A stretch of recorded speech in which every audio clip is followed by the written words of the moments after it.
Ես չեմ կասկածում, որ տրիպի 74%-ի այս հարաբերակցությունը նշանակում էր, որ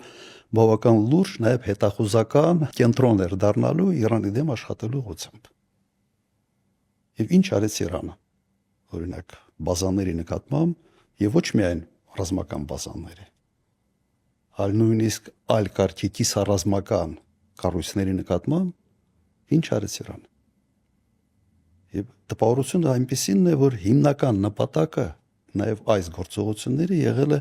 փչացնել հարաբերությունները Իրանի հարևան արաբական երկրների հետ։ Եվ այդպես էլ եղավ փաստորեն, Եվ դա եղավ։ որ այն երկրները գոնե որոնց հետ քիչ թե շատ հարաբերություններ ուներ,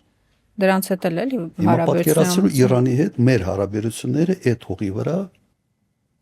վատարանա նույնիսկ միջև թշնամանալու աստիճանի։ Սա տարբերակ 1,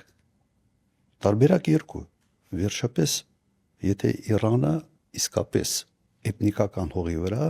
սկսի պրոբլեմներ ունենալ, իսկ դա կոնֆլիկտներ, քաղաքացիական պատերազմ եւ այլ եւ այլ եւ այլ։ Ինչ է նշանակում դա Հայաստանի համար։ Գոյաբանական խնդիր է։ Եվ այս վիճակում Հայաստանը պետք է ուղղակի լրջագույն քայլերի դիմի առաջինը խուսափելու համար։ Մեր թեզը մշտապես որն էր։ Մի հայտնվեք խոշոր պետությունների շահերի բախման կետում։ Մի հայտնվեք։ Լավ տեղ չի դա հեչ։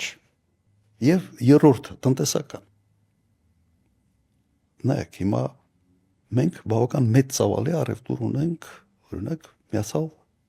Էմիրությունների հետ։ Եվ խոսքը գնում է ուղղակի նրա մասին, որ Էմիրությունները հաբ են եւ մի զգալի sense ծավալի ապրանքատեսակներ գալիս են Էմիրություններից եւ գալիս են մեծ այդ ֆուրերով Իրանի տարածքով։ Ինչ է լինելու այդ ծավալների հետ։ Նաեւ մեր զենքն է, չէ՞, օրինակ Հնդկաստանից զենք Հայաստան ներկրվում է, այդ թվում նաեւ Իրանի տարածքով։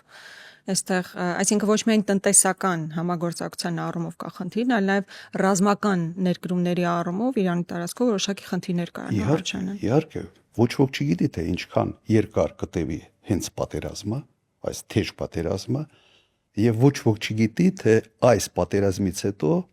քանի տարի է պետք լինելու այդ հարաբերությունները վերակառուցելու համար Իրան Էմիրություններ, Իրան, Կատար